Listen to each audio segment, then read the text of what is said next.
자, 이번 시간엔 제2편 교육에 대해서 보겠습니다. 자, 먼저 교육과 관련해서 여러분이 한번 쭉 내용을 보십시오. 자, 그러면 먼저 교육의 요소가 나오죠. 자, 왼쪽에 있는 사람은요. 자, 루소라는 사람입니다. 자, 루소라는 사람은요. 자, 인간의 본성이 원래는 선하다 이렇게 보는 거죠. 그리고 루소가 쓴 책 이름이 대표적으로 에밀이라는 교육에 관한 서적이 있죠. 그죠? 자, 먼저 교육의 3요소 보겠습니다. 교육의 3요소는 자, 교사, 학생, 그리고 교재가 있죠. 그리고 루소의 교육의 3요소는 자연, 인간, 사물입니다. 그죠? 자연, 인간, 사물. 그리고 4요소는 교육의 장이 포함되고 5요소는 교육의 성과가 포함됩니다. 자, 그리고 이제 교육의 필요성과 중요성에 대한 사례를 봅시다. 자, 이 내용에서는 여러분들이 주장자와 그리고 주장 내용 이렇게 연결할 수 있으면 됩니다. 자, 먼저 칸트입니다. 자, 우리 순수 이성 비판이라는 책을 쓴 칸트는 자, 인간은 교육을 필요로 하는 유일한 존재다 이렇게 말하고 있어요. 인간은 교육을 필요로 하는 유일한 존재입니다. 칸트입니다. 그 다음에 루소. 자, 루소가 에밀이라는 책을 썼다 그랬죠? 그래서 인간은 연약하게 태어난다. 우리들에게 힘이 필요하게 되는데 우리들은 커가면서 필요한 모든 것을 교육을 통해서 얻는다. 이렇게 말하고 있습니다. 자, 그래서 자, 칸트와 루소의 주장 내용을 보시면 되고요. 자, 그 다음에 중세대학에서 최초의 대학은 자, 이탈리아의 볼로나 대학입니다. 법학을 강의했었죠. 그리고 최초의 종합대학은 영국의 옥스포드입니다. 자, 지금 보니까 연도가 1167년이에요. 자, 그리고 대학의 특권. 자, 우리 대학의 특권은요, 여러분들 이런 말 들어봤습니까? 자, 우리 대학은 결국 공력과 세금으로부터 면제입니다. 그리고 학내 재판권이란 말은 외부 재판권이 개입하지 않는단 말이죠. 그리고 학위 수여권도 있습니다. 대학의 3대 특권. 자, 그 다음에 이제 의무 교육에 관한 규정을 보면요. 자, 세계 최초의 의무 교육령은 카를 대제의 3차 교육령이 있었고요. 그리고 세계 최초의 근대적 의미의 의무 교육령은 자, 고타 교육령이라고 해서 이건 독일 지역입니다. 독일의 고타 교육령이 있었습니다. 자, 그 다음에 세계 최초의 초등 의무 교육을 주장한 사람은 루터입니다. 루터. 자, 루터는요, 종교개혁가죠. 그죠? 그리고 세계 최초로 의무교육을 실시한 나라는 독일입니다. 프러시아, 독일. 그리고 세계 최초의 근대적 의미의 의무교육을 실시한 나라는 미국입니다. 미국의 매사추세츠주에서 시작됐다. 자, 그 다음에 이제 여러분들은 서양의 주요 교육 사상가들의 주장 내용을 보셔야 되겠습니다. 자, 먼저 비토리노. 자, 최초 근대적인 교사입니다. 자, 그리고 멜라니톤이 있고요. 학제를 마련했죠. 그리고 코메니우스. 자, 코메니우스는요. 자, 코메니우스는 자, 4단계 학교 제도를 처음으로 만든 사람이 되겠습니다. 코메니우스입니다. 자, 그 다음에 로크는 인간의 본성을 백지라고 봤습니다. 인간의 본성은 선하지도 않고 악하지도 않다. 백지. 자, 그 다음에 루소. 자, 루소는 인간의 본성을 선하다고 봤죠. 성선설로 봅니다. 그리고 루소는 에밀이라는 책을 썼고요. 그리고 체벌에 반대를 했습니다. 자, 그리고 자, 칸트는 교육의 중요성을 강조했고요. 자, 그 다음에 페스탈로치. 자, 우리 페스탈로치는 노작 교육의 대표자입니다. 노작이란 말은 말 그대로 노동을 한다 이 말이에요. 노작. 학생에게 노동을 통해서 이제 교육을 시키는 거죠. 자, 노작 교육의 대표자가 되겠습니다. 자, 그리고 프레벨. 자, 프레벨을 하면 여기 어린 아동을 상대로 자, 유치원 교육을 창시하게 됩니다. 그리고 피테. 자, 독일 사람이죠. 자, 문화적 국가주의자 피테가 있었습니다. 자, 그 외에도 여러분들이 어린 시절에 이런 장난감 본 적 없습니까? 몬테소리 장난감 이런 거 본 적 있죠? 그래서 몬테소리는 자, 로마의 빈민 아이들을 대상으로 아동의 집을 창시하게 됩니다. 그래서 자신이 창안한 장난감이 있어요. 몬테소리 장난감. 우리 어릴 때 한 번씩 다 해봤을 겁니다. 자, 그리고 존 듀이. 자, 듀이는 진보주의 교육 사상을 체계화한 사람이 되겠습니다. 자, 그 다음에 동양에도 교육 사상가들이 있습니다. 그렇죠? 자, 대표적으로 공자입니다. 자, 공자는 육례를 중시했고요. 그 중에서 특히 예와 악. 자, 예는 뭐죠? 말 그대로 예법입니다. 예법. 자, 갑자기 예를 쓰려니까 좀 헷갈리네요. 자, 예. 자, 예는 자, 이게 예절이죠, 예절. 그리고 악은요, 음악입니다. 그러니까 예와 악이란 말은 예와 악은 결국 예절과 음악이죠. 자, 예와 악을 중요시했다 이 말입니다. 그 다음에 맹자. 자, 맹자는 성선설을 주장합니다. 성선설. 자, 그리고 자, 교육은 사람이 본래 가지고 있는 덕성을 실현할 수 있도록 하는 방법이다. 이렇게 주장한 사람이 맹자입니다. 맹자가 되겠습니다. 자, 그 다음에 노자. 자, 노자 하면 여기 아마 무의자연 들어봤죠?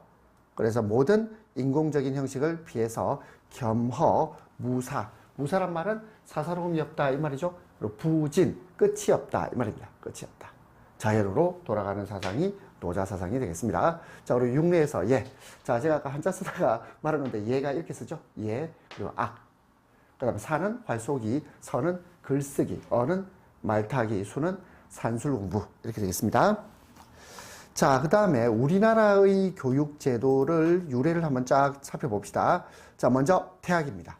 자, 태학은 고구려 시대, 고구려 소수리망 때 세워진 우리나라 최초의 관학입니다. 관학이란 말이 관이 국가가 운영한다 이 말이겠죠? 관학이 되겠습니다. 그 다음에 경당. 자, 경당은 고구려 장수왕 때입니다. 장수왕 때 만들어진 최초의 사립학교, 사학이 되겠습니다. 이게 서당의 기원입니다. 자, 그 다음에 국학. 자, 국학은 통일신라. 자, 통일신라 신문왕 때 만들어진 자, 교육기관이 되겠고요. 이 국학도 관학입니다. 그렇죠? 그래서 관학의 운용 내용에서는 필수 과목으로 뭘 본지 보세요. 논어와 효경.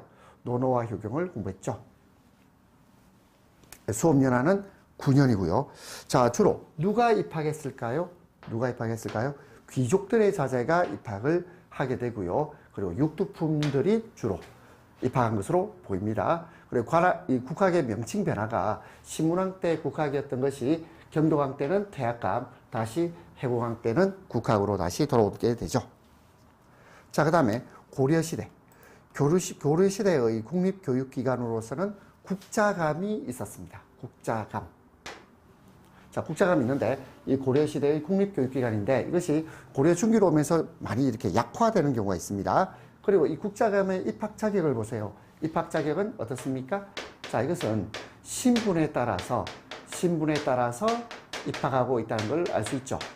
그래서 국자학, 태학, 사물학, 율학, 서학, 산학 이렇게 됩니다. 자, 그래서 유학만 공부한 것이 아니고 잡학도 공부했다는 것. 그리고 수업연한이 9년과 6년으로 다릅니다. 자, 그 다음에 이렇게 교육을 시키기 위해서는 경비가 들어요. 그래서 이 경비가 드는데 이 경비를 충당하는 것으로서 장학재단이 있습니다. 장학재단. 이 장학재단을 양현고라고 합니다. 자, 이 고가 창고란 뜻인데 이것이 장학재단을 말합니다. 자, 그 다음에 학당. 자, 학당은 개경에 세워진, 자, 우리 고려의 수도가 개경이죠. 개경에 세워진 중등교육기관이고 제사 기능은 없어요. 문묘 기능은 없습니다. 그리고 조선에서는 동서남중해서 사부학당이 존속하게 됩니다. 자, 그 다음에 이제 향교. 자, 향교는 고려와 조선의 지방에 설립된 관학교육기관이 향교입니다. 그리고 향교에서는 교육도 하지만 제사 기능을 함께 가지고 있죠. 그래서 향교는 제례도 하고 교육도 합니다. 향교가 되겠습니다. 자, 그 다음에 자, 조선 중기 이후 향교의 기능을 누가 대신하죠? 서원입니다. 서원이 향교의 기능을 대신하게 됩니다. 그 다음에 12공도. 자, 12공도는 고려의 12개의 사학을 말합니다. 그래서 자, 고려에는 사학이 융성했는데 여기 오타났네요. 12도가 아니고 12공도죠. 12공도의 시초는 자, 문화시중. 자, 문화시중이 뭐죠? 문화시중은 자, 고려의 최고 관청이 중서 문화성입니다. 중서문화성. 그리고 이 중서문화성의 장을 문화시중이라고 그래요. 자, 지금으로 치면 뭐 국무총리쯤 됩니다. 그래서 문화시중으로 있다 태어난 최충. 자, 최충이 설립한 우리 구제학당. 이 구제학당을 나중에 문헌공도라고 부르기도 하는데요. 이 구제학당에서 시작이 됩니다. 그래서 자, 고려 중기 이후 이 국자감 자체가 이제 여러 가지로 유명무실해집니다. 유명무실해지면서 자, 사학이 융성하게 된다. 이런 말이고요. 자, 그 다음에 학전이라는 게 있어요. 학전. 이 전이 뭐냐면 밭전자입니다. 그래서 자, 이 교육기관의 운영비로 충당하도록 지급했던 토지, 이것을 학전이라고 하죠. 학전, 그리고 이 학전을 소작인에게 주어서 그들이 내는 소작료를 가지고 운영비로 사용하였습니다. 자, 그 다음에 이제 조선시대 대표적인 유교 교육기관은 무엇이죠? 성균관입니다. 성균관. 자, 물론 오늘날 성균관 대학 안에 성균관이 있죠. 그래서 고급 관리를 양성하고 문묘 제례를 목적으로 하고 있고요. 자, 그리고 이 문묘, 뭐 대성전, 동서 양제. 자, 이게 양제가 뭐냐면, 이 제가 뭐냐면요. 이게 기숙사입니다. 기숙사가 동서로 이렇게 쭉 일렬로 뻗어 있어요. 제가 이 성균관 가봤거든요. 그리고 명륜당은 실제로 이제 강의를 하는 곳이고요. 종경각은 도서관입니다. 도서관. 자, 그리고 입학 자격은 원칙적으로 세원진사의 하나입니다. 원칙은 그렇습니다. 자, 그 다음에 한말의, 우리 구한말의 교육입국조서인데요. 자, 호종이 홍범 14조를 발표합니다. 그래서 근대적인 교육을 하겠다라고 선언하면서 1895년에 고종이 교육입국조서를 발표하게 되는데, 자, 구체적 내용을 보겠습니다. 이 교육입국조서의 내용은 지덕체를 강조합니다. 그래서 종래 경전 중심의 교육에서 지덕체를 강조한다. 그리고 우리나라 국사와 국문을 강조하죠. 그래서 근대 교육 이념의 교과를 지향합니다. 그리고 교육의 중요성, 교육애가 아니고 교육의 중요성, 그리고 교육의 의무화를 계몽을 합니다. 자, 그 다음 이제 대안학교. 자, 요즘 대안학교에 대한 관심이 계속 높아지고 있는데요. 자, 대안학교는 기존의 공교육의 문제점을 보완하기 위해서 만든 제도가 대안학교라고 하지요. 자, 쭉 읽어보시면 되겠고요. 그래서 뭐 다양한 캠프들이 있고요. 자, 그 다음에 이제 본질주의 교육입니다. 자, 본질적인 교육이란 말은 말 그대로 문화를 구성하는 가장 본질적인 것들을 교육을 시키는 것. 이게 바로 본질주의 교육이겠죠. 자, 그러면 본질적인 것하고 비본질적인 것을 구분할 수 있어야 되고요. 그리고 교사의 권위를 다시 회복하는 것을 본질주의 교육이라고 합니다. 자, 그 다음에 이제 항존주의. 항존이란 말은 항상 존재한다 이 말입니다. 자, 이것은 진보주의 이념을 부정하면서 등장하게 됩니다. 그러면 항존주의 교육은 뭐냐면 반과학주의, 탈세속주의, 정신주의를 말하고요. 그리고 절대적 원리로 돌아갈 것을 강조합니다. 그럼 절대적 원리는 결국 고대의 어떤 사상이겠죠. 그래서 플라톤, 아리스토텔레스, 스콜락파 등의 항존 철학의 기원을 가지고 있습니다. 그래서 진리와 원리는 변하지 않는다 이렇게 믿어요. 그럼 변한다는 게 뭐죠? 이게 진보주의겠죠. 그리고 교육의 목적은 진리의 인간을 적응시키는 것이 목적입니다. 자, 이게 항존주의 교육입니다. 자, 그 다음에 이제 재건주의 교육 볼까요?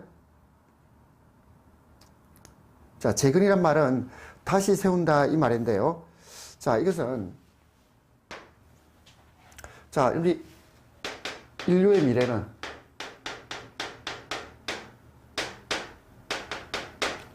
자, 고정된 것일까요? 가변적일 걸까요?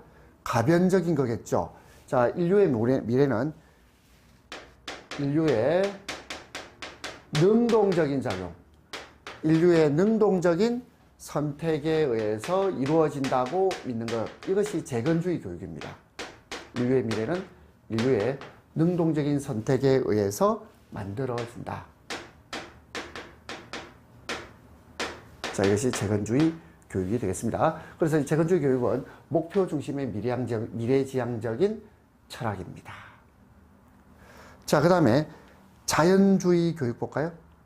자, 자연주의는 인간의 본성을 자연 질서의 한 부분으로 이해를 합니다. 한 부분으로 파악하고 있습니다. 자, 그리고 이 자연주의 이론에서 자, 나중에 미국의 프래그마티즘을 발전시키게 되고 특히 진보주의에 영향을 줘요.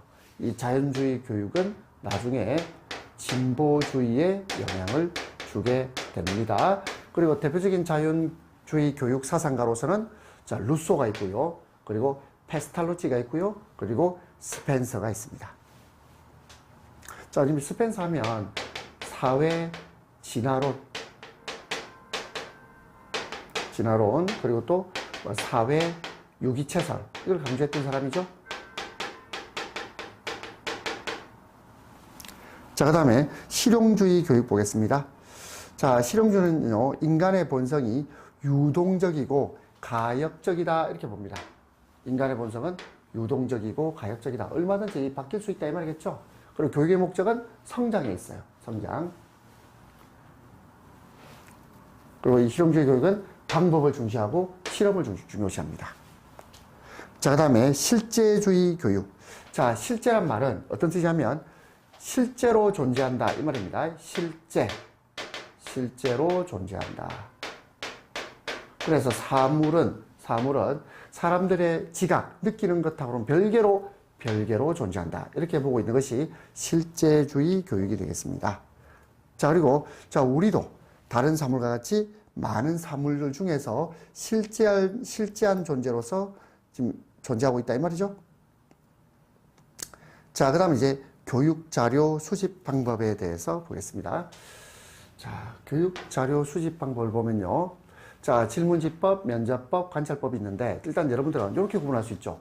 질문지법하고 그 다음에 면접법과 관찰법 이렇게 구분할 수 있어요. 자, 왜 이 구별 방법은 뭐냐면 질문지법이란 말은 실제로 증명 가능합니다. 그래서 이것은 실증적인 연구라는 말을 써요. 그에 비해서 면접법이나 관찰법은요, 인간의 내심을 이해하고 심층적으로 분석하는 거죠. 따라서 이것은 해석적 연구라고 일컫습니다. 자, 그러면 질문지법이나 면접법이나 관찰법의 장단점이 있겠습니다. 장단점 볼까요? 자, 먼저 장단점. 질문지법의 장점은 경제적이다. 자, 우리 경제적이란 말의 뜻은 시간과 비용이 절약된다, 이 말이겠죠? 그리고 연구자의 영향력이 미치지 못합니다. 왜냐하면 이게 구조화되어 있다. 구조화된 질문이에요. 구조화되어 있어요. 자, 그리고 이것도 통계를 얘기 좋아요. 통계 또는 수치 또는 계량화를 하기 용이하다. 이런 표현을 써요. 숫자로 나타내기 좋다. 하지만 글을 모르는 사람한테는 실시하기 어렵죠. 문맹자에게는 실시하기 어렵다. 그리고 질문지에 대해서 회수율이 낮아요. 그리고 질문의 내용을 잘못 이해하는 사람이 많습니다. 자, 그 다음에 이제 면접법 볼까요? 자, 면접법은 말 그대로 심층 면접법입니다. 그래서 심도 있는 정보 수집이 가능하고 문맹자에게도 실시가 가능하죠. 그리고 상황에 따라서 대처하기가 좋아요. 다만 면접법의 단점은 시간과 비용이 너무 많이 들어요. 그리고 얼굴과 얼굴을 보기 때문에 상대를 이미 인식하고 있습니다. 그리고 편견이 개입될 가능성이 높습니다. 편견이 개입될 가능성이 높다는 것. 그리고 표준 절차가 결핍되어 있죠. 표준 절차는 여기 질문지법 구조화된 질문을 던져서 표준화될 수 있는데 면접법은 표준화하기 어렵다. 자, 그 다음에 관찰법. 자, 관찰법은 이것도 마찬가지 면접법처럼 심화된 자료를 얻을 수 있죠. 다만 이 관찰법도 결국은 편견이 개입될 수 있습니다. 그리고 이 결과에 대한 해석에 있어서도 얼마든지 연구자의 주관이 개입되기도 하고요. 그리고 우리가 관찰을 통해서 대상을 관찰하면 대상이 그 관찰자의 이 시선을 의식하는 순간 행동이 달라지는 경우가 있습니다. 자, 그런 문제가 있을 수 있다. 관찰법의 단점이 됩니다.